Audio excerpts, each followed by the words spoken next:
So good morning, everybody. Welcome back for this second part of the Subtheme 1 session on successful experience and learning from conservation agriculture worldwide.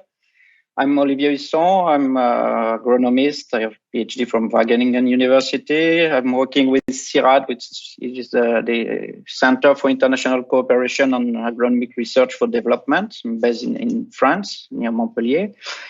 I've been working for the past 30 years on conservation agriculture, especially in Asia and Africa.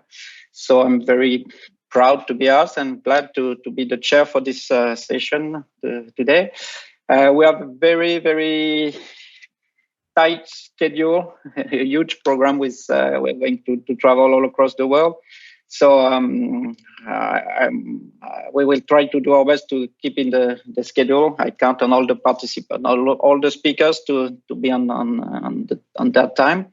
And we will start directly with a presentation from Hendrik Smith, who is the conservation agriculture facilitator at Asset Research in South Africa. He has 25 years experience in soil science and conservation agriculture. He obtained a PhD in sustainable agriculture in 2006, and since 2013, he has been responsible for the implementation of the CA Farmer Innovation Program funded by the Maize Trust, which aims to implement projects to develop and adapt CA in various farming contexts in South Africa. So, Hendrik, the floor is yours.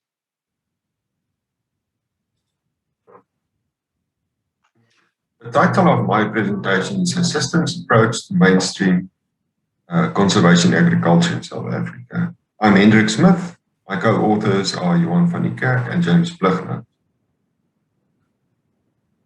We want to make CA the focal point of farming operations in South Africa. For that purpose, we decided to follow a farmer-centered, farmer-driven participatory co-learning process. We realized that is the best approach to address some real challenges that we face in agriculture. The main challenge and problem we have is that we have lost about 50% of our soil organic carbon due to cultivation. So we basically sit with degraded soils in our arable areas, posing a major threat to the sustainability in those areas. Linked to that is very high water erosion rates in cultivated areas, and then also very high wind erosion rates, specifically in the western parts, drier, sandier parts of our arable area. This study showed that most of the problems associated with wind erosion are found in the central, dry, sandy areas with high concentration of maize farming, our staple food, posing a major problem and uncertainty and risk around grain production in that area. Most of the key stakeholders in South Africa realize that the production system must change. A paradigm shift is necessary to move from that system on the left, creating all these major critical severe problems, towards a conservation agriculture system on the right, supported by those principles. If we look at the continuous grain farming system typology in South Africa, we see that about 15% of farmers still do conventional tillage. About 60% of farmers do some form of conservation tillage. 25%, or about 1.6 million on 1.6 million hectares, do conservation agriculture with high external inputs. And about 1% of farmers do CA with low external inputs. But we also realize that all farmers, are doing their best in their own context to move to the right, to move to more sustainable systems, to adapt to more sustainable systems. They are doing their best.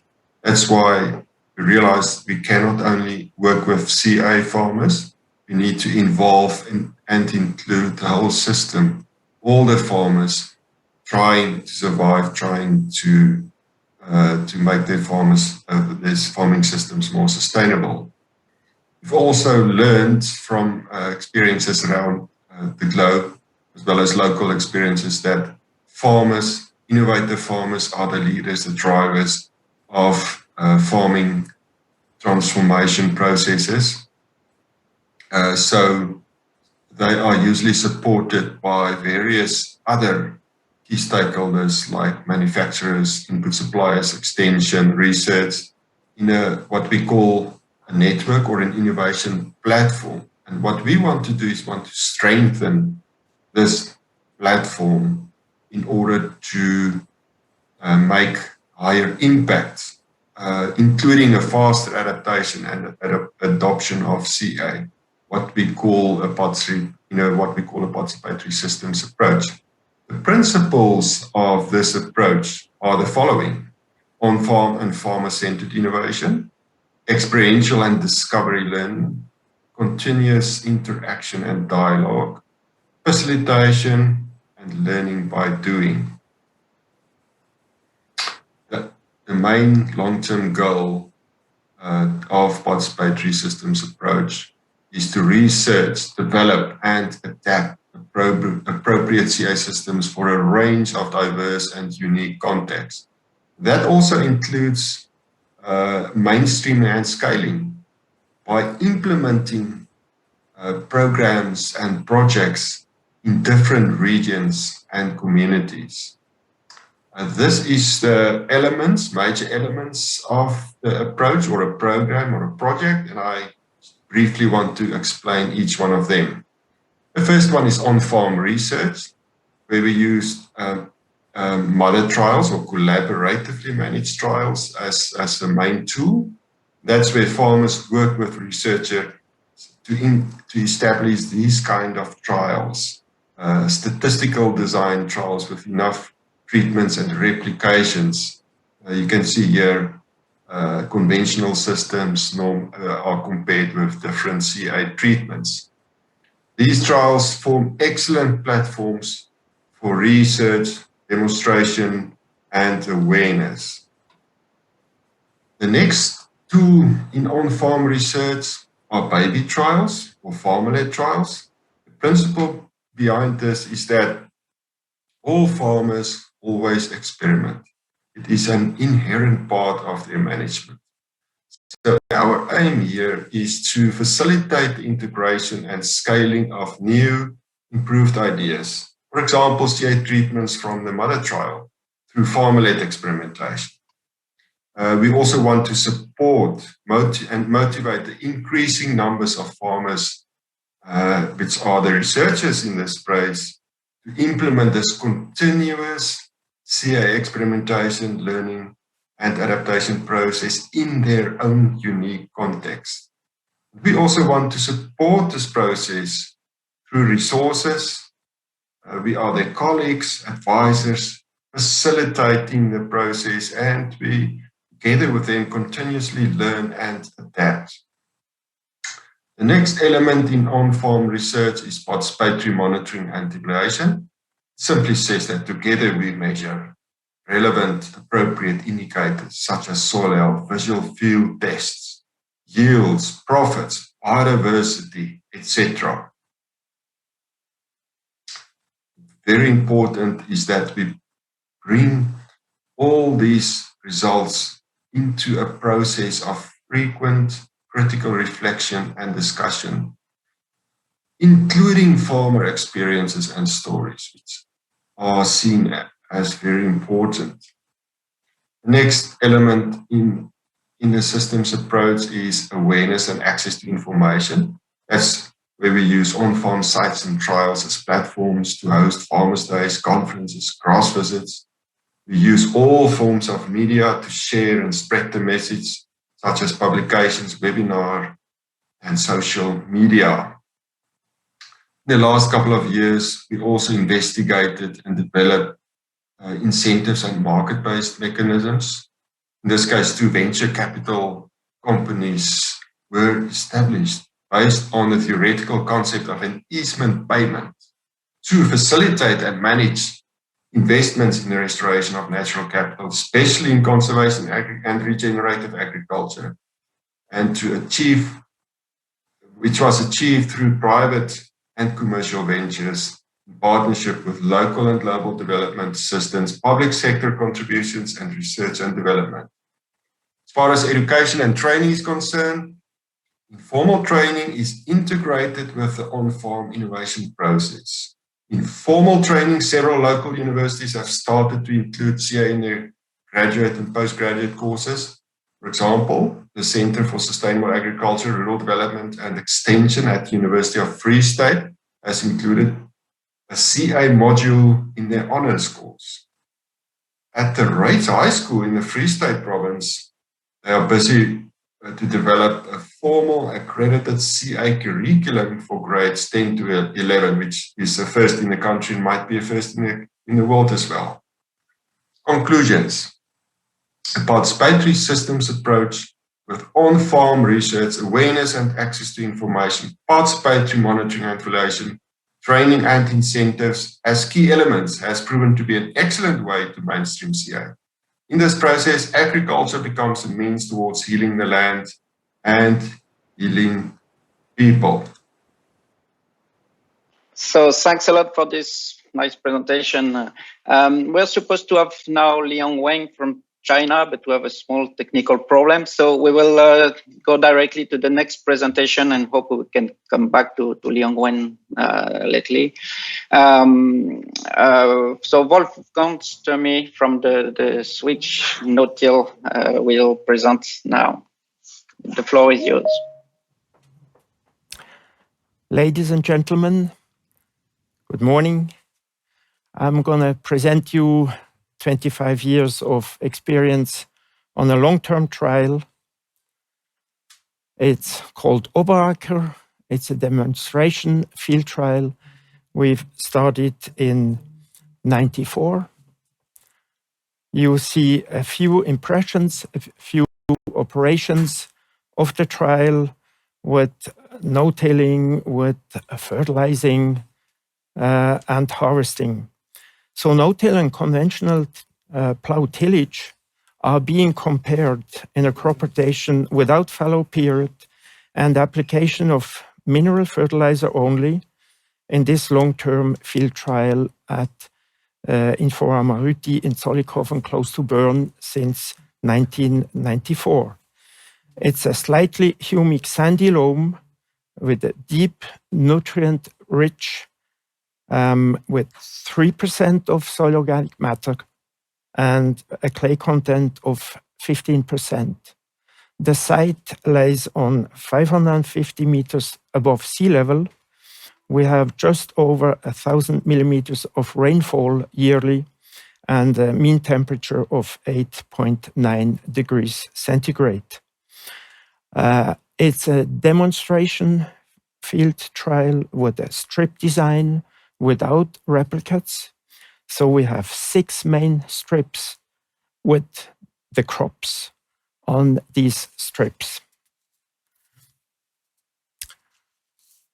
We are using machinery from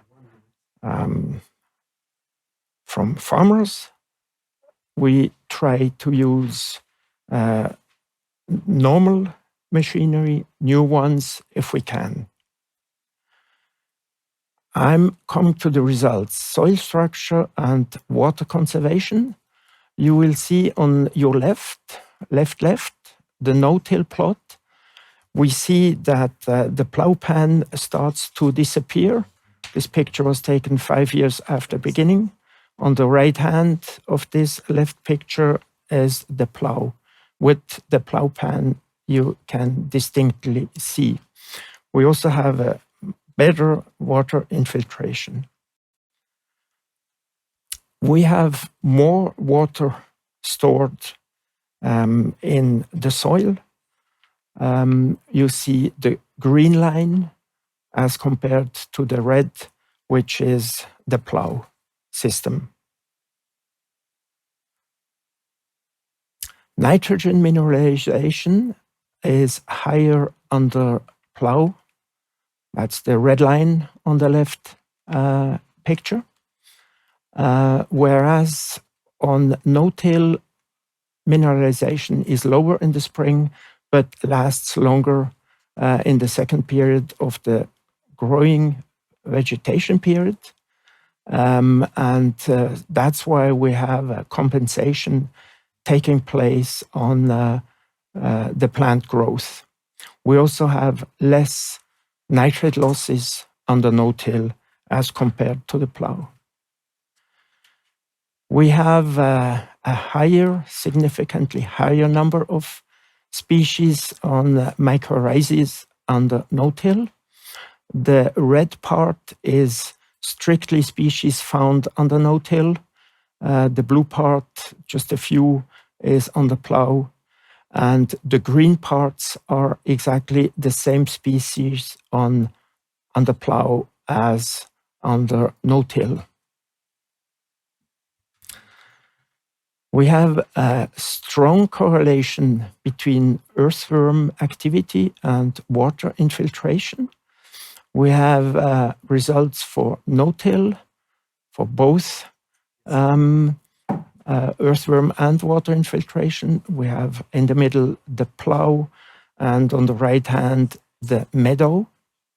And what we can really see is the yellow part, the anasic species. So these are the worms making permanent vertical burrows, like Lumbricus terrestris. And it's clear if you have more such galleries, you also have a better water infiltration. Organic carbon and total nitrogen, we have about the same picture for both. We have a significant advantage in the top 6 to 7 centimeters for both. We see that the plow pan is being loosened. It's the red line, which is for no-till. Talking about weed control, about the herbicide strategy, we have 4 crop rotation periods. What we can very well see is that in the first period, the green parts, it's always left no-till on the right hand plow. The green part is weed control without any herbicides. These are the cases, 9 and 7, the cases where we could do without any herbicides. In the second period, we have hardly any possibility to do without any herbicides. What we then see in the end, the fourth crop rotation period, we have for both systems, no-till and plow, 3 cases where we used weed control with glyphosate. So we were able to reduce the glyphosate use significantly. The aim is to substitute glyphosate. The remedy is a frost-sensitive green manure mixture. We have 10 species in this mixture. We then directly drill into this standing mixture, like here in this case, on the right hand with the no-till drill, winter wheat in the fall. We also see a prototype of electroherb, so-called electroherb. We are looking to find ways to actually try to not be using any glyphosate if we can. We have the crop yields. We have a slight advantage for no-till over all the years. Actually, we took the years as replicates. And what we can really see is that we had a transition phase which lasted 7 years.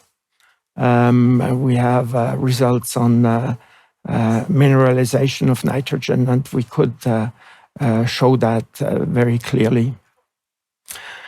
Life cycle assessment. We have results for the main crops, starting with maize, winter barley, sugar beets, winter wheat, field peas, winter rye, and always results for no-till and the plow, no-till left, plow right. And the red parts are results of the non-renewable energy resources for fertilization. And it's really a significant amount of energy we need just for mineral fertilizer. To produce the fertilizer, it's a huge energy assumption you need. We can also see with the peas, we have no fertilizer. With the winter rye, we just have a basic fertilizer we put in. And so we really know that we have to change things in our crop rotation. That means we have to use more legumes. So the targets for the future of CA is a low input cropping system, if we can, even a relay cropping system based on N and P recycled fertilizers with the maximum energy and resource efficiency, while pollutant inputs are reduced to the max. A holistic approach that takes into account simultaneously protecting the climate, conserving the soil, maintaining the landscape, reducing natural hazards, keeping waters clean, and last but not least, producing our food. Thank you very much for your kind attention. Okay, thanks a lot. So it was a very rich presentation. Now it's the time for Sjoerd Duiker, who is a soil management specialist at Penn State University. He works on all aspects of CA, such as no-till of grain crops, forages, horticultural crops and cover crops, diverse crop rotation, soil compaction and grazing. During his tenure to no-till has grown from 20% to 67% of planted acres in Pennsylvania. So Mr. Duiker is with us, but I think he has a recorded video at the same time. Good afternoon. It's my pleasure to present today at the 8th World Congress on Conservation Agriculture. And I'm going to present the yield results of a long-term tillage study performed at Penn State University, where we work with a temperate, humid climate. This study is a long-term tillage study that has been ongoing since 1978. It was actually started to determine fuel usage with different types of tillage. So originally there were 6 different types of tillage that were used, and the plots were very large and are very large, 225 meters long and 14 meters wide. So this is quite unique amongst long-term studies in the world to have such a large plot size. And I think that makes it very interesting because it simulates more closely what farmers are experiencing. The study was in continuous corn from 1978 to 2003. No cover crop was grown, only corn. And in 2003, we said, I think we have learned enough about continuous corn, and we really want to look more at these tillage systems in a true conservation agriculture context. So we converted the crop rotation from continuous corn to a diverse crop rotation, where we plant corn in the spring 1 year, the next year we plant soybeans in the spring. There's no cover crop between the corn harvest and soybean planting because of the limited opportunity to establish a cover crop after corn. And then the soybeans, though, are harvested and the tillage treatments are implemented. And then wheat is planted in the fall. It's harvested in June, July, and then a cover crop, typically hairy vetch, is planted, and that is then terminated in the spring prior to corn production. And this crop rotation has been in effect from 2003 until today. Here is an aerial view of the study, and you see there are 24 different plots. Today we only continue 3 of the treatments. The rest of the treatments are now no-till. The original tillage treatments were disc ones, and then that was followed by some kind of a harrowing to prepare the seed bed. That was one treatment. Another treatment was disking 2 times. You have to remember that this was a study where they were interested in fuel usage, and so they recorded that. Another treatment was chisel plowing, followed by harrowing, or chisel plowing and disking, followed by harrowing. And that was contrasted with the most intensive tillage system, which was moldboard plowing to 30 to 35 centimeters depth, followed by disc harrowing and tine harrowing and culti-packing. And then the crop was planted. And that was contrasted, those tillage systems were contrasted with no-till. So we have some plots here that have been in no-till since 1978 and have not been tilled at all. So here are the results from the first 25 years, from 1978 to 2000. And as you can see, there were 6 tillage treatments: moldboard plowing, chisel disking, chisel plowing alone, chisel or disking twice, disking once, no-till. And on average, there was some fluctuation over time, but there was no trend in any of the tillage systems, and the crop yields and continuous corn were all the same on average. So no effect of the tillage on corn yields on average. Now, here are the results from our transition. So in 2004, we started growing soybeans, and that is then followed by wheat and then maize again the following year. So if we look at the maize yields, first of all, we see that the maize yields on average are much higher than before on average. And I think that is just the crop rotation effect, and it is a very important component of conservation agriculture. But here we also are now really experiencing the effects of the intensive tillage in this undulating landscape in a humid climate. And the soil degradation that we are experiencing is now affecting our yields. So you see the blue bar here is the moldboard plow treatment, and in every year in maize, we see the lowest yield is the moldboard. There is typically a gradual kind of increase in yield to no-till. Here you see that the gray bar is no-till. The difference is not always significant between chisel disking and no-till. But here, for example, 2012, the no-till had the highest yields. In 2018, no-till also had the highest yields, and chisel disking was intermediary. And in 2015, chisel disking actually had the higher yield than moldboard plowing, and no-till was intermediary. So in general, in maize, which is planted with a maize planter, which has very good residue handling capability in no-till, we see that really the soil health benefits and the reduced soil degradation that we see with no-till is really paying off. In soybeans, we see somewhat of a similar relationship. Here in 2004, no-till was the highest, no significant yield differences between the tillage treatments in 2007, 2010. In 2013, chisel disking was the higher yield than no-till, and moldboard plowing the lowest. 2019, moldboard plow was also the lowest yield, and no-till was the highest.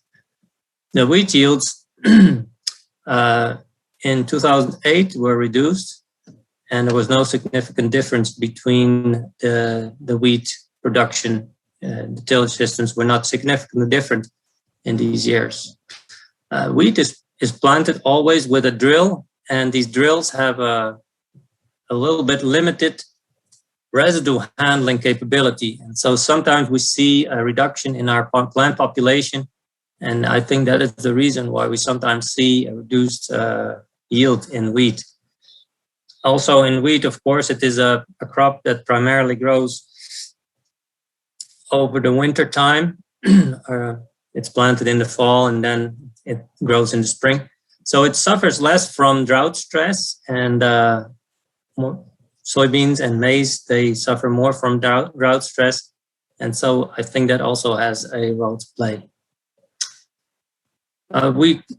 We compared the relative yield between the three tillage systems in the time of our diverse crop rotations, and those data are presented here. So we see that the moldboard plow treatment had about a 10% lower yield if we combine all the crops together than the chisel disc, which was not different significantly from no-till. So this really shows, I think, the effects of the soil degradation in our intensive tillage treatment. So in conclusion, this long-term tillage study showed in 25 years of continuous corn that the yields between 6 tillage systems ranging in intensity from moldboard plow to no-till were no different. When, however, this study was converted to a diverse crop rotation, and of course that is more in agreement. It's a very important part of conservation agriculture, the diversity in the crop rotation. So now we're seeing that moldboard plow treatment is really lagging behind. Of course, we have also now been doing this for a very long time, and we see the effect of the intensive tillage on the soil. On the higher spots in the landscape, it's really, the topsoil is almost gone in the moldboard plow treatment, and we are really farming subsoil. And no-till and chisel disc are not significantly different, but sometimes we see that the chisel disc was intermediary in yield between no-till and moldboard plow. And I think over time, it just is a longer period. It lasts longer, but over time, I think we still will also see the effects of the tillage, even in chisel disking. In maize, the no-till yields trended to be higher than chisel disc and moldboard. And in soybeans and wheat, we sometimes experience some planting problems because we use a drill that has a somewhat less ideal residue handling capability. And that then sometimes results in a better yield with chisel disking. Another aspect not fully explored in this paper is the higher maize yields obtained in the diverse crop rotations. And so in conclusion, this research shows that fundamentals of conservation agriculture provide important benefits to guarantee highly productive and sustainable crop production for in a rain-fed environment in a humid climate with an undulating landscape. Thank you very much for your attention and have a great conference. So thanks a lot, Sjoerd. You stay with us for the discussion coming after the next presentations. We now have the pleasure to have with us Dr. Jose Benites, who is an agricultural engineer, has a magister in science, has a PhD, and he has more than 40 years of professional experience in agricultural development programs worldwide, and in the elaboration and execution of planning projects for the sustainable use of natural resources at the level of basin, micro-basin in arid, semi-arid zones, and humid tropical forests. So he has a lot of experience. He has worked at the Food and Agricultural Organization as a technical officer in the Land and Water Division. He has been executive director of the Agricultural Research and Extension Project in Peru, financed by the World Bank, and he has been the leader of the Tropical Soil Program in Yurimaguas in Peru. He has served as a teacher at the La Molina National Agrarian University, teaching courses on agrotechnics and agricultural production system, and as a researcher for the agronomic project of the corn program. So, Jose, the floor is yours. Yeah, good morning. So it's a pleasure to present this presentation on conservation agriculture in Central America and Peru. Will you teach me how to go forward and downward. I need your help to go forward. Okay. Well, the aim of this presentation is to know the actual conservation agriculture adoption in countries like Costa Rica, El Salvador, Guatemala, Honduras, Nicaragua, Panama, and Peru. Next. You can see that severe land degradation affects large proportion of predominant land hilly areas in the country. In Guatemala, for example, 51% of the territory is affected by land degradation. Next.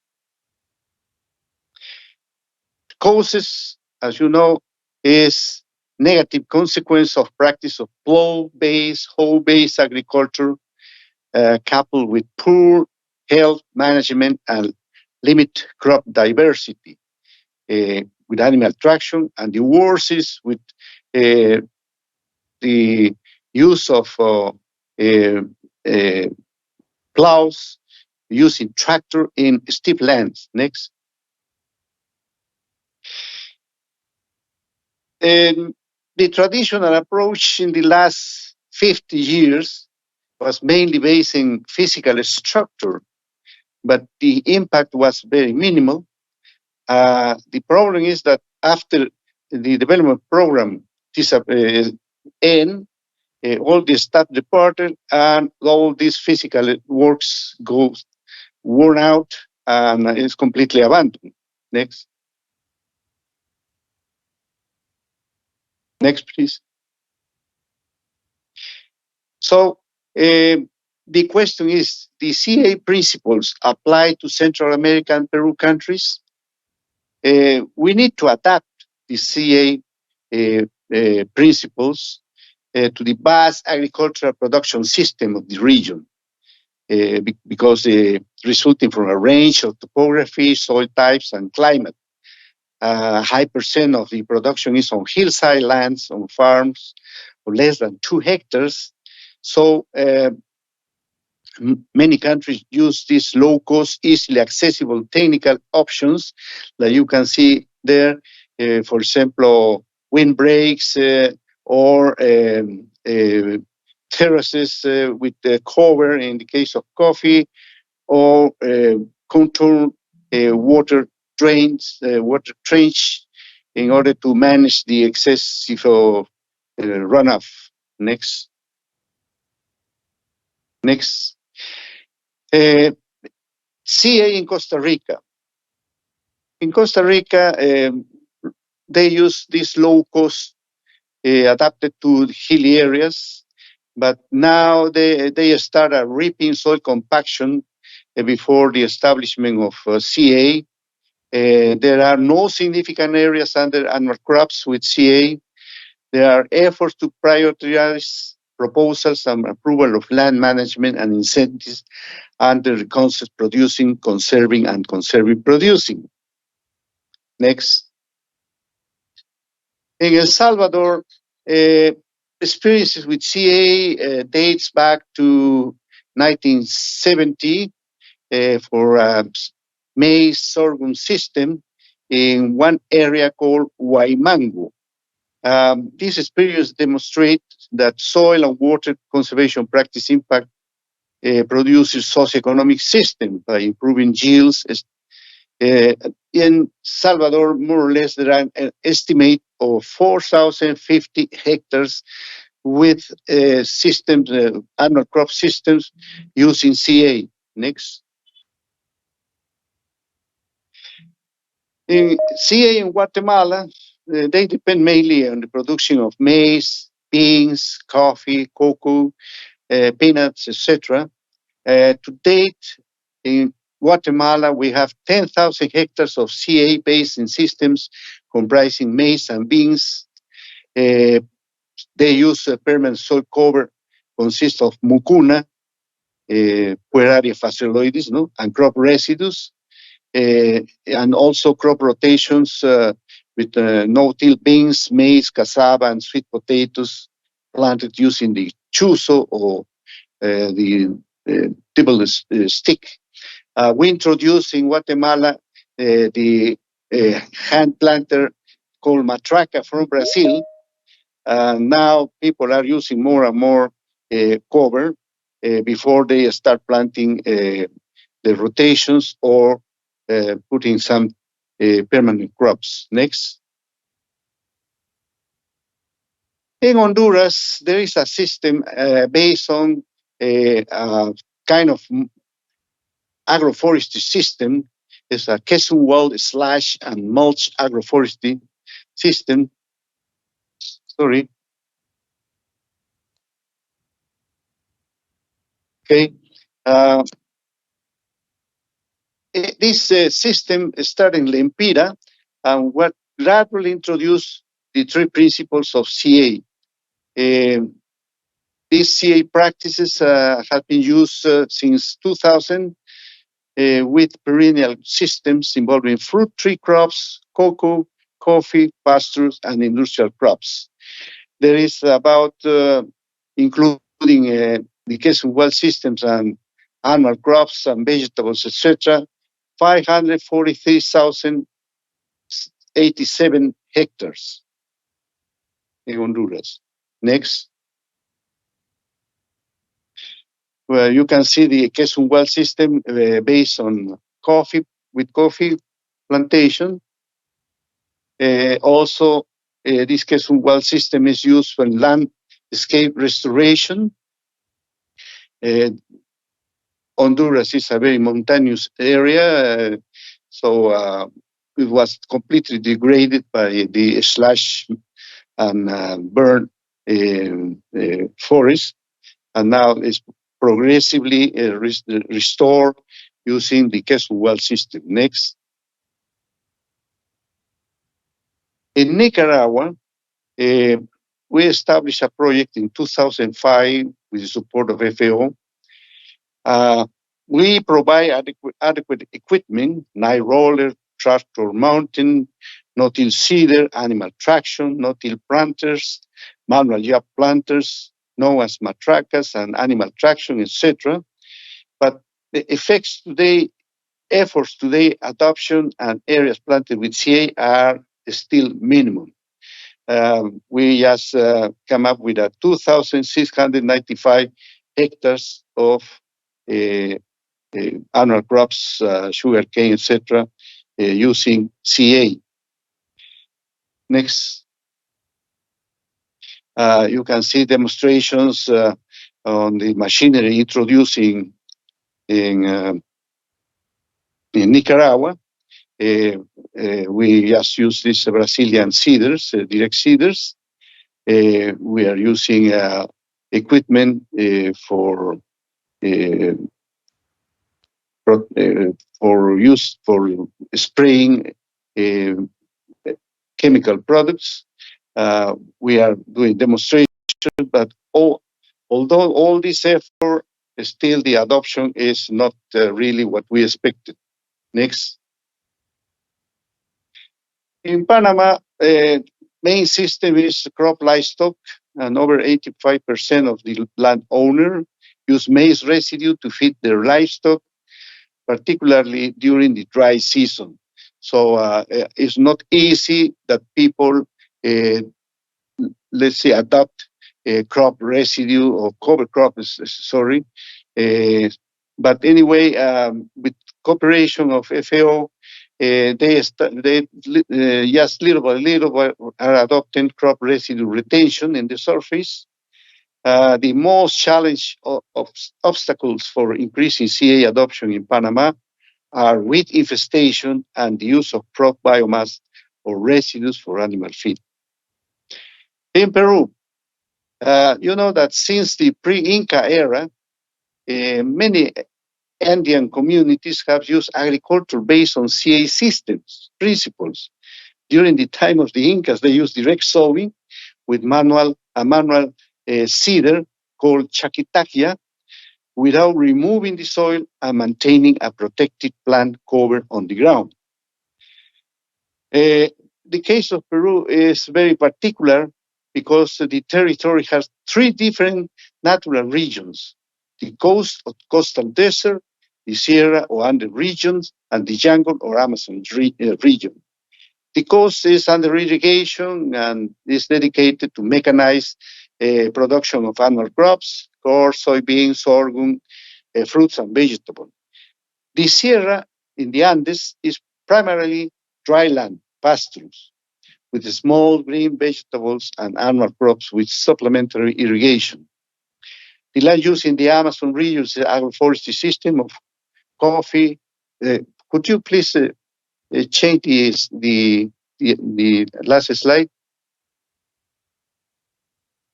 Okay. Oh, next.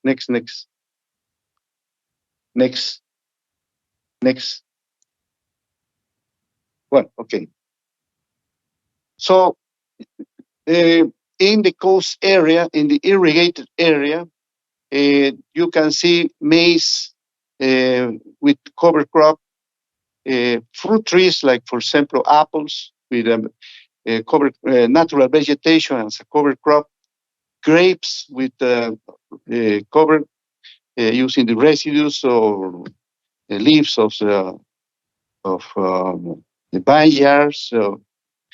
And also we introduce pivot irrigation systems in a large irrigation program in the north coast of Peru, where now about 5,000 hectares is planted with corn, soybean, using also cover crop and crop rotation. Next, please. In the Andes, in the Sierra, there is a lot of programs of reforestation using trees and also some pasture together. We try to improve the natural pastures, introducing some improved pastures in the highlands. We also are introducing CA in some vegetables like artichoke or lettuce. And in one valley of the Andes, named Huancayo, we start planting corn with cover and rotation in commercial areas. The AE letter, for example, there is about 200 hectares already planted using CA. Next, please. Next. In the humid tropics, no, please, could you please, could you go downward? Okay. Oil palm is very extensive now in some of these humid tropics, using kudzu cover, or Pueraria faciloides, the kudzu, as a cover crop. Most of the coffee is planted under shadow of Inga edulis, is a tree, the genus Inga. Cocoa under shadow is also with this Inga edulis, and there is large areas of rice in alluvial areas during the dry season in the Amazon region. Next, please. So in total, the total area under CA system in Peru is about 200,540 hectares, which represent only 10% of the total cultivated area. However, this area could be expanded to incorporate about 200,000 hectares of the irrigated areas on the coast and nearly 2 million hectares of alluvial land in the Amazon, and also improve in small, medium farm areas in the Sierra region. So in Peru, in the 3 regions, we already covered, as I said, 200,540 hectares. Next, please. Concluding remarks. In Central America and Peru, there are traditional systems, Some of these traditional systems follow the principles of CA. Cocoa and coffee plantations always is grown under the agroforestry system which follows the CA's principles. Pasture restoration with mixtures of gramineous and legumes plants. It's also covering very well the soil, maintaining the soil health in good state. Controlled grazing to maintain proper soil cover and fodder supply. Fruit trees with cover. Managed forests with various underground strata. In this 500 that I present, as a summary, El Salvador, 4,050 hectares, Guatemala, 10,000 hectares, Honduras, 543,87 hectares, Nicaragua, 2,695 hectares, and Peru, 200,500 hectares. Total area, about 760,372 hectares. There is no information on areas under CA in Panama and Costa Rica. Next. There is a lack of insufficient access to machinery for planting, fertilizing, and spraying pesticides. This limits the CA adoption and spread. So I have to say that there is still a long way to go in the region from the old approach of soil conservation in agricultural land based on physical structures to a situation of widespread adoption on CA. Next. Thank you for your attention. Okay. Thank you for this very intensive presentation. We will have to hurry because we now have a video recorded from Dr. Thadeu Rodrigues Melo from the Instituto Agronómico do Paraná. He's not with us, but Dr. Rafael Fuentes Lalilo will be here to participate in the panel discussion. So please send the video from Dr. Thadeu Rodrigues Melo.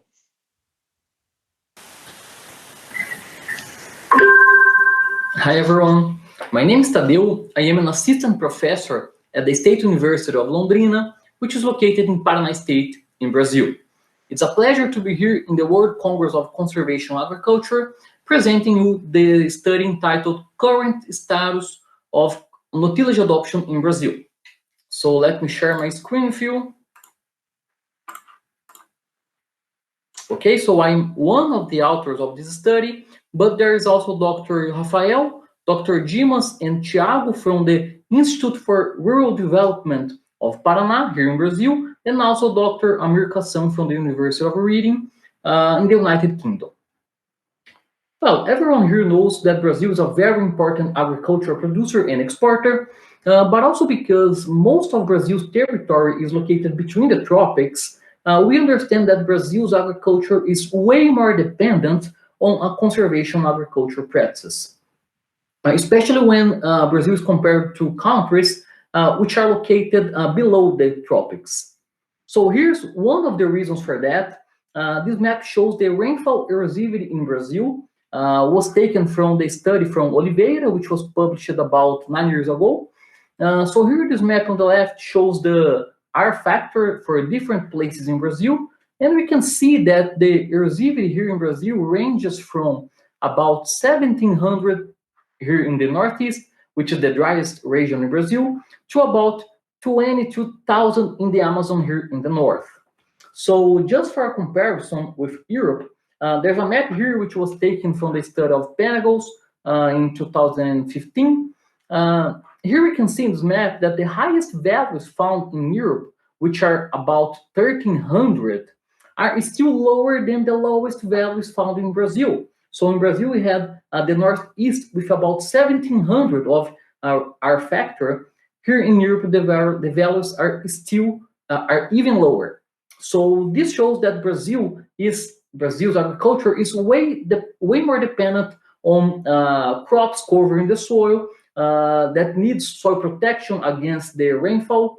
There's also a need of organic matter enrichment because we are here in intertropical areas which have higher temperatures. So this summarizes one of the reasons why Brazil's agriculture is way more dependent on conservation agriculture than other countries such as the ones located in Europe. So considering the importance of conservation agriculture in Brazil, we have tried to understand how no-tillage practice has changed in Brazil in the last years. So here we used the data from the Brazilian Agricultural Census, which was carried out by the Brazilian Institute of Geography and Statistics, and the last two censuses was carried out in 2006 and 17, and were the first two that evaluated the no-tillage area. So because of this, we had a very good opportunity to understand in different regions in Brazil how no-tillage has been evolving, at least in terms of adopted area. So here's the first table showing the variables, right? The area, number of farms, and mean farm area or average farm area in 2006, 2017, and the variation between this period. Of course, we don't have the time to discuss all this data, but we can see that in general, in Brazil, we had a 85% variation in the area. So, okay, this might not seem, it is a lot, but especially when you consider how big Brazil is. So we have here an increment of about 15 million hectares of no-tillage in Brazil. So it's a huge area. Many countries don't have all this area in total. So here basically we can see that Brazil's agriculture has been changing, has been adopting principles of conservation agriculture. Even here in the south, which was the region with the largest adopted area, and is also the area where no-tillage began in Brazil, here in the state I am, in Paraná. Even here in this area, we can see a 40% increment during this period. And also another very important region with no-tillage expansion was the Midwest, which increased about 7 million hectares during this period, represented more than 100% increment. So here we had a general scenario in Brazil, but this can be better seen from these maps here. So here we have the map in the left from 2006 and in the right for 2017. And the darker the colors are, the more area is occupied with no-tillage. So here we can see in many places in Brazil, for example, here in the Rio Grande do Sul state, also here in Mato Grosso and Mato Grosso do Sul, and also here in the Mato Piba, right? Maranhão, Piauí, Tocantins e Bahia, and also here in Goiás state as well, and also here in Pará state. So here in these four regions, we had a very prominent no-tillage increment in area, and we were able to understand why this happened, because this was very correlated, very associated to soybean expansion. So these maps show the soybean, the area under soybean in Brazil. We can see that the same regions that had an increment in no-tillage adoption also had an increment in soybean adoption. Of course, here that soybean helped expanding no-tillage in Brazil, but also no-tillage has been helping soybean to expand in Brazil, because most of the soils here are more fragile soils, sandy soils, most times sandy ferro soils that are poor in nutrients, that are very susceptible for erosion. So no-tillage has also been helping soybean to be consolidated in these areas. And here's a graph showing the relationship between the variation in soybean area in million hectares, and here the no-tillage area variation also in million hectares per state. So each point here shows or represents one of the Brazilian states we have here, we can see a very good linear relationship, and also more important than that, that this relationship is very close to a one-to-one line. This shows that most of the Brazil's no-tillage expansion is associated to soybean expansion for the reasons I just mentioned. Of course, that the fact showing that points above the red line here shows that it's not only soybean that has contributed to soybean expansion. For example, in the Northeast, it's not common, but when you see no-tillage there, it's more associated to maize or to beans. But we can see here that most of this variation was caused by soybean expansion. So just the concluding remarks, we could see that in Brazil there was a very impressive and important increment in no-tillage area. It's not just in relative terms, 85%, but also in absolute terms, about 15 million hectares of no-tillage expansion. It's a lot. Also, the expansion of no-tillage was in new tropical areas was highly associated to soybean expansion in a mutual relationship. But also, we need to understand that no-tillage alone is not enough to guarantee the sustainability of Brazil's agricultural production. We understand that most farmers, they are concerned about conservation practices, but they have some limitations, especially regarding to crops diversity. Most time they don't have a buyer for the products generated by other crops than soybean, maize, or some less common agricultural crops. Well, by the time we have submitted the abstract to the Congress, the paper was not finished yet, but now the paper has been finished and has been accepted in a journal. So I invite anyone that is interested in our study to access and read our research, and I'm here to help with questions. Thank you very much. So thanks, Amado, for this nice presentation. We will keep in touch for the discussion. We now have a video from, thanks, Thadeu. We have now a video from Telmo Amado. He is a full professor of Federal University of Santa Maria, adjunct professor of Kansas State University. He has a PhD in soil science, associate editorial advisory board of Agriculture, Ecosystem and Environment, and of Agronomy Journal. And then we will end with the presentation by Li Hongwen, who has joined us. So please, Telmo Amado, have the video now. Hello, my name is Telmo Amado. First of all, I would like to express many thanks for the opportunity to present this work in a oral way.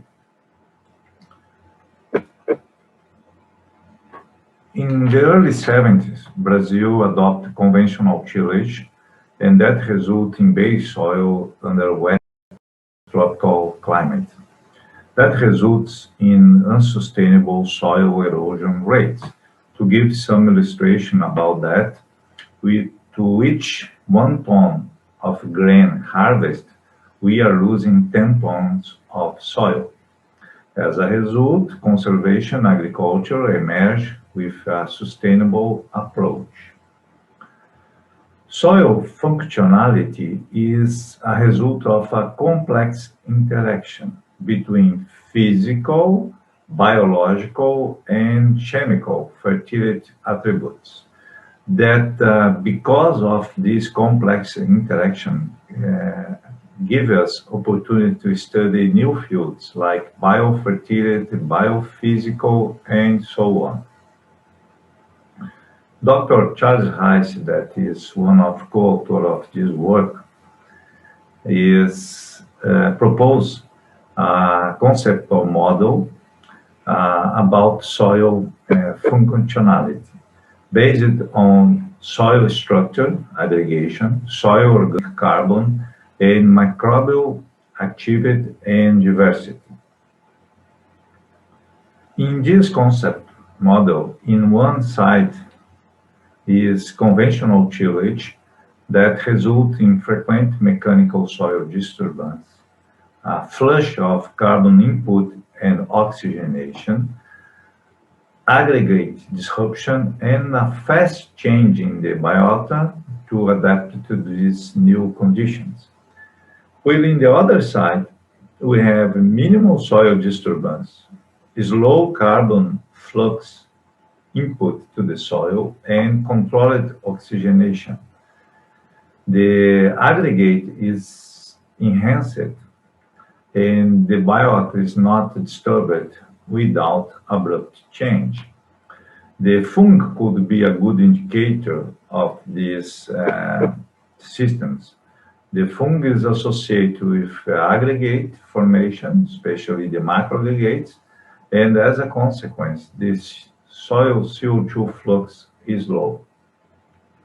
Other side, in disturbed systems, we have the fung population decreased, the aggregates is also, especially the macroaggregates, compromised, and the CO2 flux is high. Some changes under conservation agriculture can be captured in short term. Others take time, sometimes decades. In this work, we are focused on long-term changes. These long-term changes are a result of a change in the level of organization of the soil. In high level of organization of the soil, we are able to capture the eco services and eco service of the system. To follow the long-term effects, we have selected two experiments. One from Brazil, starting in 1995. Dr. Jackson Fiorin is running this experiment, is a co-author of this work. It is under oxysol with 1,700 millimeters of precipitation, 90 Celsius of temperature, and 52% of clay. And this experiment is focused on no-till and conventional tillage and crop rotation. The other experiment is running in United States, start 5 years early from the Brazilian side. Dr. Rice is running this experiment, and the soil is quite different. It's a molly soil, the precipitation, the texture, and the temperature is half of the Brazilian site. So the sites are quite different regarding soil and climate. In this experiment, no-till and conventional tillage are compared, and the manure sources, organic and mineral fertilization to corn, are evaluated. Let's start from the Brazilian site. The Brazilian site in the center here, we have black oats as a single cover crop. We have a consortium of cover crops, including black oats and vetch, and hedge oil, and the cash crops evaluated are corn and mainly soybean. One interesting result that we saw in long term was that conservation agriculture for the same crop system was increasing the amount of carbon input through plant biomass. And for single cover crop, this increase was 15%, and for consortium of cover crop is even higher. So we linked this increase in carbon plant biomass input to a higher soil quality.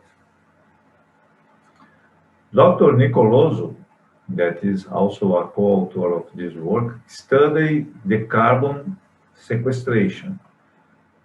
Taking the baseline with the cash crop, monocropping, we see that a single cover crop or a consortium of cover crop gives us a little bit of carbon sequestration.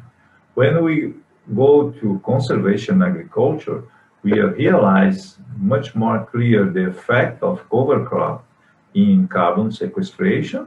And when we make a consortium of cover crops, the carbon sequestration double.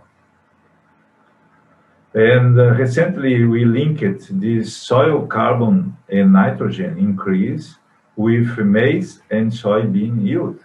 And we found that carbon sequestration average of 0.5 megagrams per hectare of carbon sequestration in 1 meter deep result in 24% of soybean and 9% of maize yield increase. From Kansas State University, that is compared organic fertilizer with mineral fertilizer in tillage systems, we found a very similar history. The organic fertilizer under conventional tillage just increased a little bit the organic matter in shallow layer, and also the same for total nitrogen. Really, in conservation or no-till system, this increase was much more higher. In evaluation of change of soil carbon after 25 years and taking the depth of 0 to 60 centimeters, we realized that conventional tillage is losing carbon even with the input of carbon from organic manure, while no-till is increasing stock. The lessons learned from these two long experiments: frequent soil disturbance partially neglect the soil beneficial effects of cover crops and organic fertilization. More than 2 decades of conservation agriculture adoption resulted in high level of soil organization affect positively its functionality. And as the soil quality was improved, there was a higher amount of plant biomass returning to the soil, retrofeeding the whole system. We would like to pay a tribute to Herbert Bartz, the Brazilian no-till father, that got in 2013 the award of Dr. Honoris Causa, and was the first Brazilian farmer with this distinction, and passed away early this year. Here, Bartz was helped us to understand the no-till system, and we'd like also to pay a tribute to Ana Maria Primavera, who was a professor of Federal University of Santa Maria, that got a Lifetime Achievement Award, won World Award in 2012, and Extension Award in 2008. She published two books, unfortunately, both in Portuguese. The second one is about the soil and say the base of life is the soil. Because of the soil, plants, water, climate, and our life are dependent. Everything is interconnected. Thank you very much for your attention, and my contact is here. Thank you very much. Thanks a lot. So I take the opportunity to also pay a tribute to Lucien Segui, who worked a lot in Brazil on direct seeding, Planto Direto, who left us last year. So now we'll take the time for last presentation by Li Hongwen, who managed to join us, although there are some difficulties. So please, Professor Li, the floor is yours. Thank you. Yes. Good afternoon, good morning. My presentation is about the adoption of conservation agriculture in China. Yeah, next please.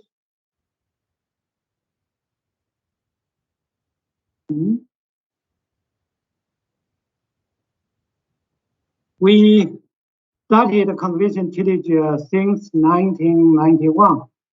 established the Conservation Tillage Research Center in 1999. China Agriculture University also established National Institute of Conservation Tillage in 2091. Next one. In fact, China tried no-till from 1950s. Since 1991, more attentions were put on equipment. Yeah, please click. Especially no-till seeders, which can be suitable for our farmers' economic condition and small lands.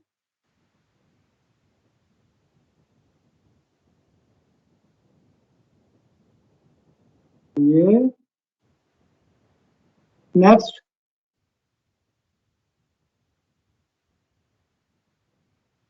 Next. I will talk about our research work, benefits of conservation agriculture, and policy plans, achievement, and some suggestions. Next.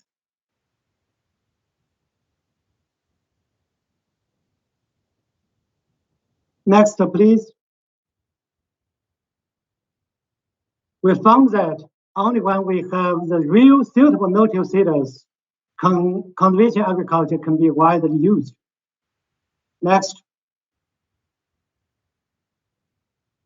Hand-hold seed was developed, which is simple, no stubble blockage problem. I'm happy that they have been used in different countries. Next. We know that if we use tine openers, it's easy to penetrate the soil, but it's also easy to be seriously blocked by stubble. Next. So the stubble was chopped at harvesting or before planting. The short stubble is easy to pass between two tine openers. Next. In order to give more space for stubble pass, we can lift the bar higher and mount openers on 2 or 3 bars to make a wider space for stubble to pass through. Next. Next. And the next. Yeah, next one. Some additional components are also designed, which can move aside the stubble from openers. Next. With above design, no-till seeders were developed for maize and wheat in the area of 1 crop per year. Next. We also found that disc counter can open narrow furrow with little soil disturbance, also without a stubble blockage problem. Next. In China, different types of no-till seeders with disc counters have been developed and widely used, also in the areas of 1 crop per year. Some no-till seeders have been sold out of China. Next. But in double crops area with too much fresh stubble, disc count cannot cut through all stubble, and some seeds are exposed. If we use tine openers, it will be serious blockade. Next. Strip no-till beds are designed. Seeders are sold in tilled strips with little stubble cover. Next. With above ideas, different powered components were designed to chop and through stubble aside or behind of openers. Stubble blockage is no more problem. Next. From the pictures, we can find that such no-till or minimum-till seeders can leave much stubble on surface after planting. Next, we also developed conventional tillage models for different regions and cropping systems. We tell farmers how to do conventional agriculture and how to select suitable equipment. Next, the benefits of conventional agriculture in China are similar as that in most countries. Next, with simulation experiment and dust sampling in the field, we found that conventional agriculture can reduce 30 to 75% wind erosion. Next, runoff and soil loss can be reduced by 50 to 80%. Next, after 3 years with conventional agriculture, earthworms can be found in the field, but no earthworm in conventional tillage field. Next, compared with conventional tillage, conventional agriculture can reduce total greenhouse gas emissions. Next, more water can be saved in the field because of reduced runoff and evaporation. Next, with above soil and water benefits in the same place, with same seeds and fertilizer, we can get higher yields. Next, without plowing, harrowing, and leveling, we can reduce planting cost about 50%. Next, if we reduce cost, increase yields, farmers can get higher net income. Next,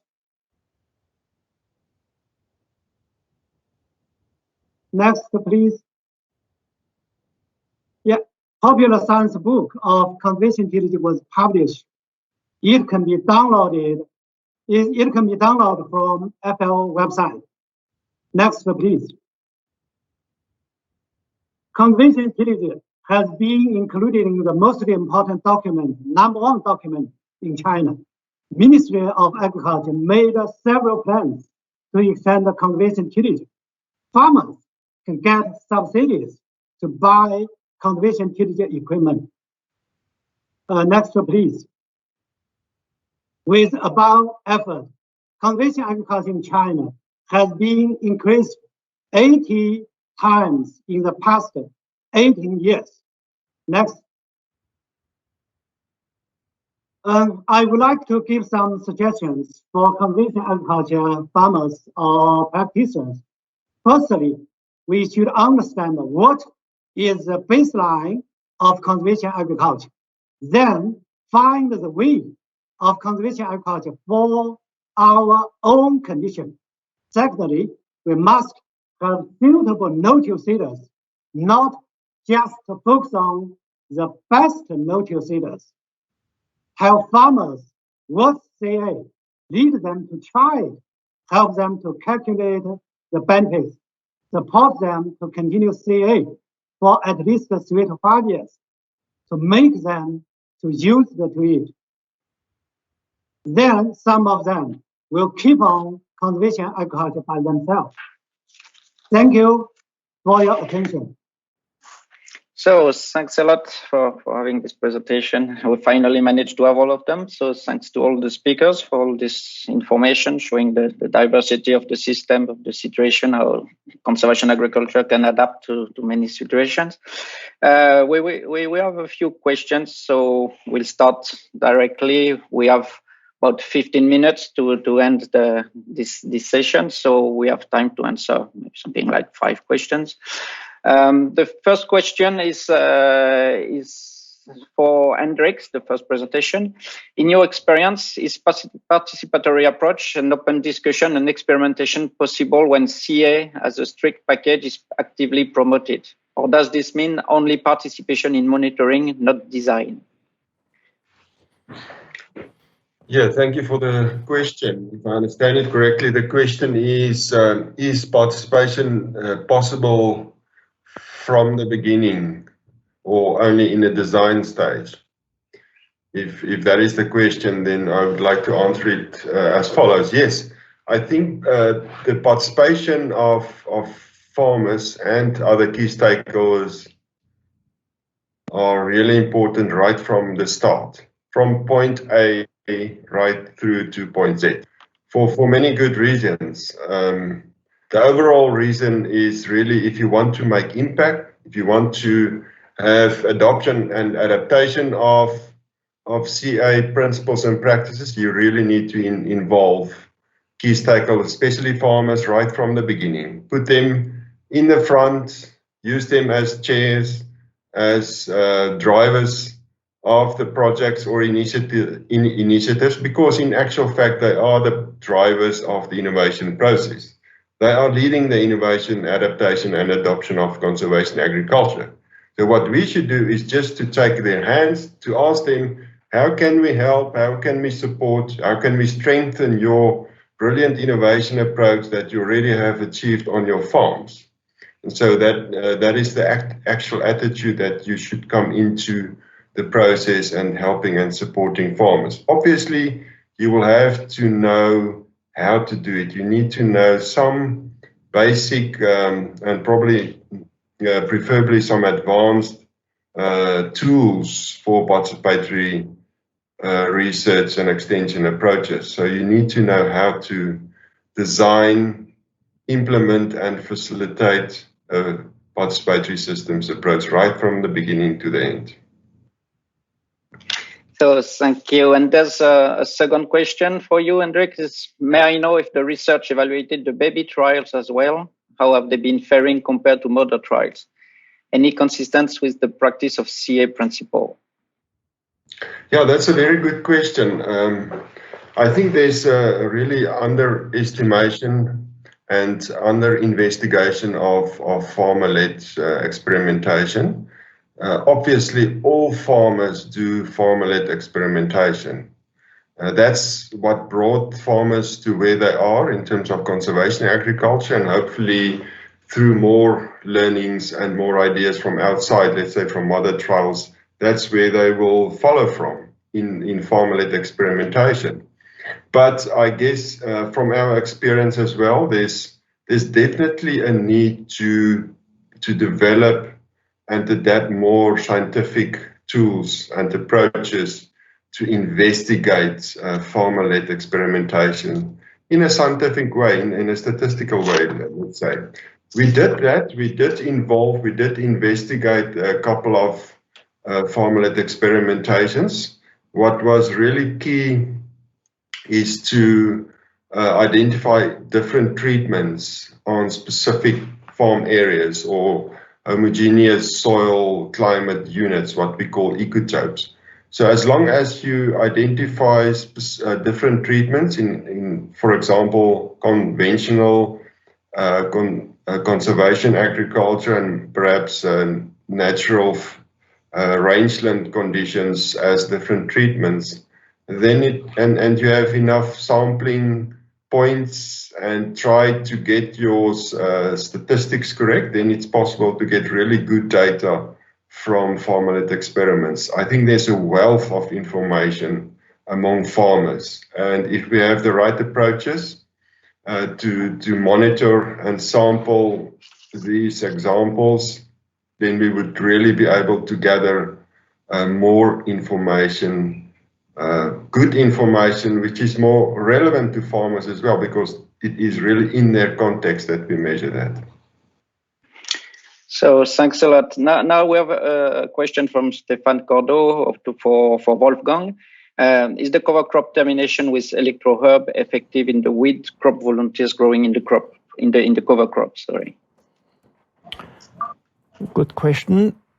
We have about 3 years of experiences. Although it's only a prototype, we had, I must say, very good results. It depends if you have problematic weeds, then you can have a problem in the end. But say like with quackgrass, stuff like that, that will not really last.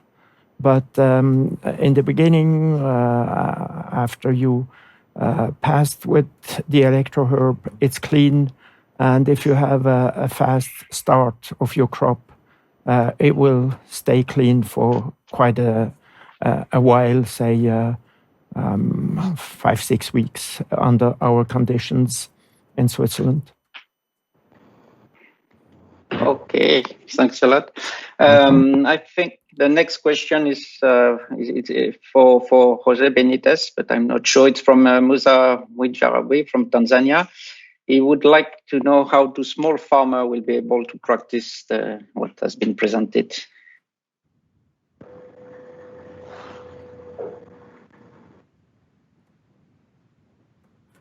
Yeah. I think Benites is not in the room, man. He's not in the room anymore. Sorry, it's difficult to follow. So sorry, we will have no answer to this question. So the next question is for Thadeu from Xolisi. There seems to be the competition for crop residues for soil cover and for livestock feeding. What can be done to discourage livestock farmers not to rely on crop residues in winter season? Yeah. There is a problem of biomass production. You are supposed to supply your cropping systems with more and more biomass production. Then is a result of make additional crop periods, cover crops, and give the opportunity to make more tons of biomass every year.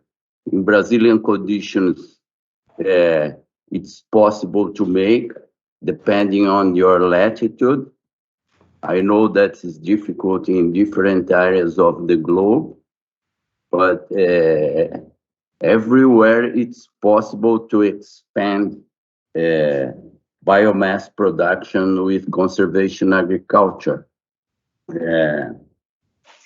To avoid competition with livestock, I know that in Africa it's a little bit more difficult because of communal areas, but we are supposed to fence your areas of conservation agriculture to avoid communal livestock to access your places of conservation agriculture, or maybe make additional production of animal fodder in the perimeter of the areas of conservation agriculture. Okay, thanks a lot, Rafael, for Thadeu. Professor Li Hongwen would like to answer the question from Africa, from Tanzania, about the smallholder, how smallholders can do this kind of system of CA. So please, Professor Li. Yeah, thanks. I would like to give some answers about how to do conservation agriculture for small farmland. In China, we also met this problem many years. We found that at the beginning, most farmers will not accept the idea of conservation agriculture. So we tried to show them conservation agriculture is not bad. From the growing and the benefits, and then we show them we can use hand tools or small machines to do this technology. It will not give them hard work. Also, we help farmers to calculate the benefits, because we found that with small land, even conventional agriculture can increase 20 to 50, even 60% of the benefits. But with small farmland, the farmers cannot get greater feeling about the benefits. So we should, we can help them to calculate the benefits. Then after 3 to 5 years, maybe some farmers can do it by themselves. Thank you. Okay, so we have a last question, and we have time for a last question. Is from Stéphane Boulakia, the rapporteur of this session. This question is for Thadeu and Rafael. You are mentioning dramatic sea area progress in Brazil between 2006 and 2017, including in older states like southern regions. In the meantime, did we notice qualitative evolution trend for cropping system in the studied different regions? You see, the survey of the agricultural census was restricted to Pillar 1 of conservation agriculture. Only the observation of the first principle, no land disturbing, was surveyed. We know, and we are doing additional studies to see the accomplishment of the principles 2 and 3. We have an estimate that more or less 50% of the total area of 33 millions of no-till annual crops are respecting the 3 principles. In our article in Soil Till Research, it's possible to see this discussion. The complete article is available in Soil and Till Research number 208 of April of this year, where it's possible to see this kind of respect of the 3 principles. Anyway, it was dramatic, the evolution of the no-till practice in Brazil, and we are doing our best to increase quality of the systems. Okay, thank you. There's been some more questions coming in with the discussion. I think we have 2 minutes. It's regarding the weeds, so I guess it's for Wolfgang. Some of the weed disperse seeds that are difficult to be destroyed by herbicide and to germinate very fast. What can be done in such situation?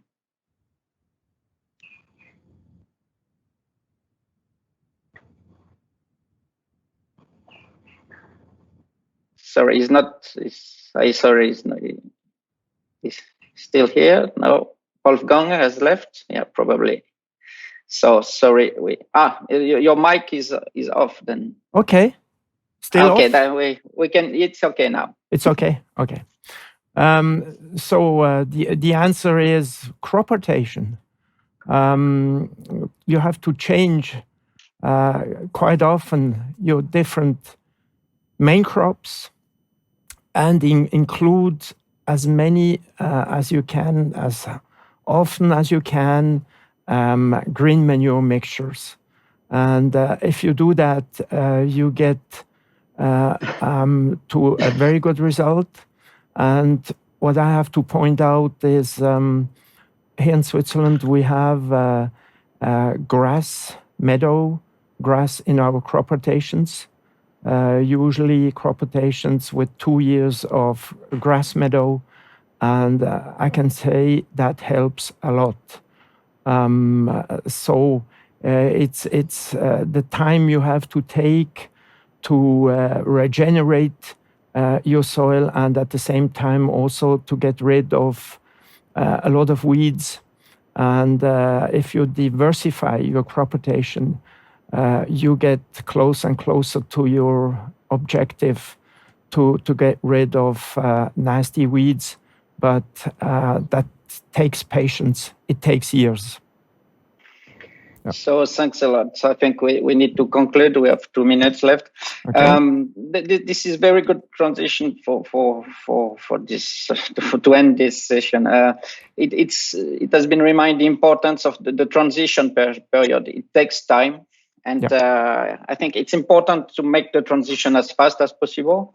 And this is where all these cover crops, all the plants are that important.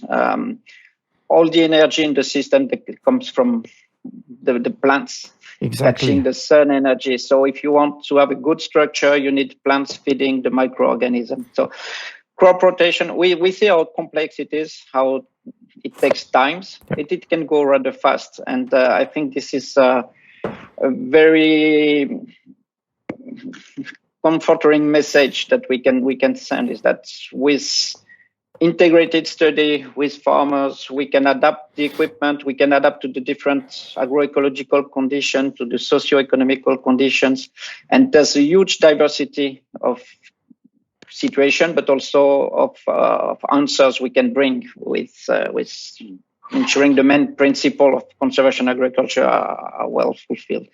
So that would be for me a message of hope. We have very, very reassuring result. We can rapidly improve soils. It takes time. We need to take this into consideration. But we can really regenerate the soil, improve the soil. It's even more than conservation. We can regenerate the soil. And this Congress will help us doing all this, will help the world getting better. So I wish everybody all the best. Maybe, Wolfgang. Yes, to conclude, there are no shortcuts. And the transition phase usually takes longer than expected. In our case, it was 7 years. Thank you. And it's quite often the time to restore the soil structure through microorganism and plants. Yes. So I think all this is well understood now, and we have the keys to have success. So all the best to everybody. Just one PM in Europe. So everywhere in the world, please have a nice ending of this important workshop, Congress, and see you for the next session this afternoon. Thank you. Or this evening. Bye-bye. Bye. Bye-bye. Bye.